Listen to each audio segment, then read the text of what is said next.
মাঝে প্রতিমা, এটা পুরোটা পাহাড়, যেটা দেখছেন পুরোটা পাহাড় হবে। আচ্ছা, পাহাড় হচ্ছে। হ্যাঁ, এটা পাহাড় হচ্ছে। আর ওটা কি কোনো গাছের ডালে? ওটা গাছ, একটা পুরনো গাছ, এটা মরে গেছে, সেই গাছের ডালে, পাহাড়ের উপরে গাছ, সেই গাছের ডালে মা বসে আছেন। এবারে প্রতিমার হাইট কত? এবারে আমাদের প্রতিমার মাটি থেকে উপর পর্যন্ত চালচিত্র আছে 30 ফুটে। বাঙালি মানেই হুজুক, বাঙালি মানেই বিন্দাস আড্ডা, বাঙালি মানেই বিস্ময়, আবিষ্কার, নতুন কিছু। তেমনই একটি নতুন খবর আজকে নিয়ে এলাম এই ভিডিওতে। এবছর আমাদের হুগলি জেলার মধ্যে তারকেশ্বরে একটি সরস্বতী পুজো হতে চলেছে। আজ সেখানে চলে এসেছি, সেই আড্ডায়, সেই প্রস্তুতি।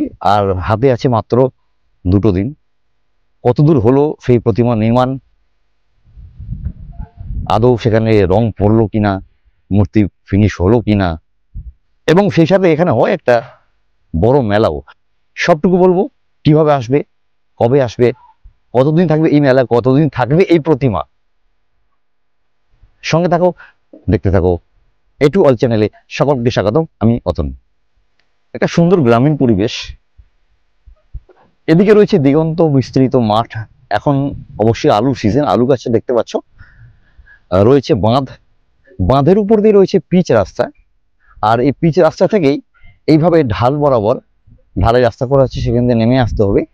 নেমেই চোখে পড়বে একটি সুন্দর বটবৃক্ষ। এই বটবৃক্ষের নিচে এবার চলে এলো আমাদের ফ্রেমেতে। দেখতে পাচ্ছ দূরে তৈরি হচ্ছে নির্মীয়মান সরস্বতী প্রতিমা। চলো কাছে যাই। বাঁধ থেকে নেমে ঘাসের এই পেলব ঘাস স্পর্শ করে, পায়ে স্পর্শ করে তুমি পৌঁছে যাবে কিন্তু এই প্রতিমার সামনে। এইভাবে দাবি করা হচ্ছে 20 ফুটের থেকেও বেশি এই প্রতিমার উচ্চতা। এই বৃহদাকার প্রতিমা, সরস্বতী প্রতিমা, কোথায় এটা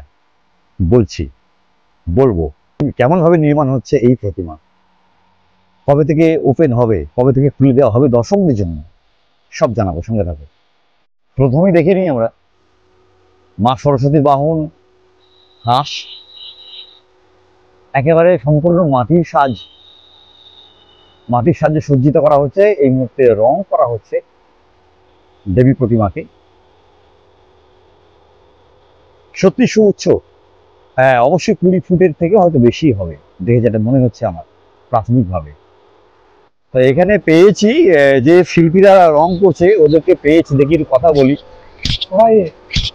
বুঝলি দাদা, এই প্রতিমা তৈরি হচ্ছে কবে থেকে গো? জানুয়ারির 1 তারিখ। জানুয়ারি 1 তারিখে শুরু হয়েছে, মানে ওই দিন কি কাঠামো তৈরি হয়েছে? হ্যাঁ, আমরা এবছর প্রথম করছি।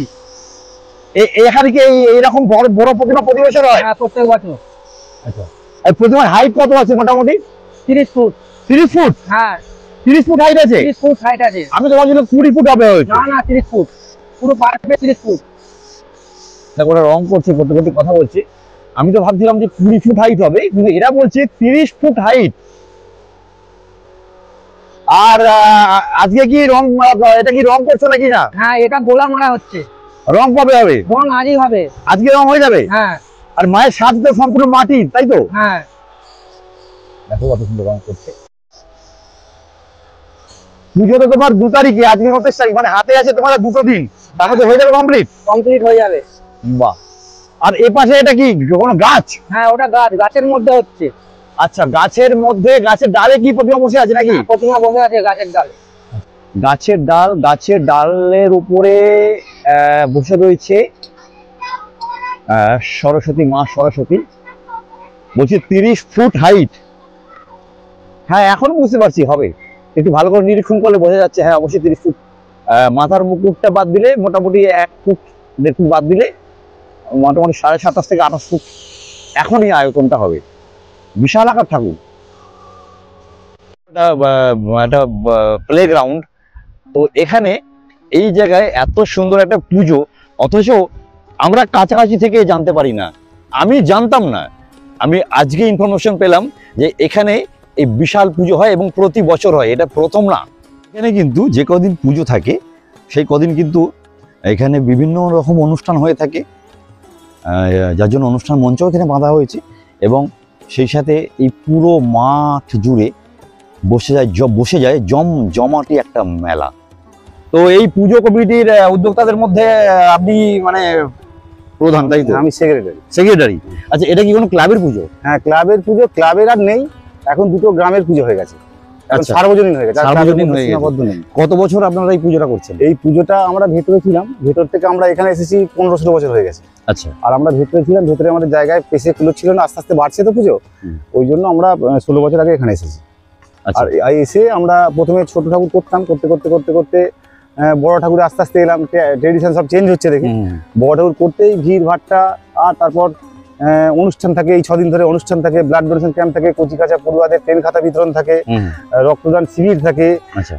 রোজ সন্ধ্যায় একটা করে, এবারে ধরুন বিচিত্র অনুষ্ঠান 2 দিন আছে, একদিন হরিনাম আছে, একদিন পুতুল নাচ আছে, আচ্ছা। একদিন নৃত্যের প্রতিযোগিতা আছে। আচ্ছা, ওটা শুরু হচ্ছে আপনার 2 তারিখ থেকে? আমাদের 2 তারিখে ওপেনিং 4টে। আর ওই দিনই কি আপনাদের অনুষ্ঠান সূচি আরম্ভ হয়ে যাচ্ছে? না, 2 তারিখে অনুষ্ঠান সূচি হচ্ছে না, 2 তারিখে কিছু ভিআইপি এনে আমরা ওপেনিংটা করাই। আর তারপর পরের দিনকে 3 তারিখ থেকে পূজা শুরু হলো, তারপর থেকে কলেজ সোশ্যালের মতো আমাদের 12:30 1 থেকে প্রোগ্রাম শুরু হয়ে যায়। আচ্ছা, কোন দিন কি প্রোগ্রাম আছে একটু বলে দেওয়া যাবে? হ্যাঁ, বলে দিচ্ছি আপনাকে। 3 তারিখ আমাদের 2 তারিখে পুজোর শুভ আরম্ভ, সূচনা। 3 তারিখে পুজোর স্টার্টিং, একদম পুজো, সেদিনকে আমাদের ফাংশন আছে। আচ্ছা। আচ্ছা, 4 তারিখ আপনার সকাল থেকে একদম শুধু পড়ুয়াদের প্রোগ্রাম, মানে অঙ্কন প্রতিযোগিতা, নৃত্যের প্রতিযোগিতা, গানের প্রতিযোগিতা।